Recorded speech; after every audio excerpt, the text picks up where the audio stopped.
Heads up sa mga Filipino OFW na pabalik sa Saudi Arabia. Kung kayo po ay na-expire ng mga ikama habang kayo ay nasa bakasyon, may good news sa Saudi Arabia sa inyo.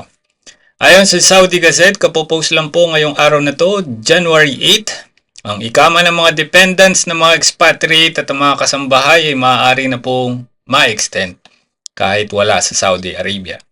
Dati po kasi hindi po pwede yon at kailangan yung worker po ay nasa Saudi Arabia. Ngayon po ay pwede na Kasabay nito, sinabi rin ng Jawasat General Directorate Passport na ang mga visa din po ay pwede rin na ma-renew kahit wala sila sa loob ng Saudi Arabia. Magandang balita yan para sa mga OFW yung na-expire ng visa at ikama sa Pilipinas at pabalik na ng Saudi. Ang tanong, babalik ka pa kaya? Maraming mga Pilipinong hindi bumabalik sa kanilang employment eh. Usong-uso ngayon yun, yung magbabakasyon tapos di na babalik pero magtatanong yan, makakabalik mo ba ako? Hindi ako bumalik sa dati ko nga mo. Good luck mga kababayan.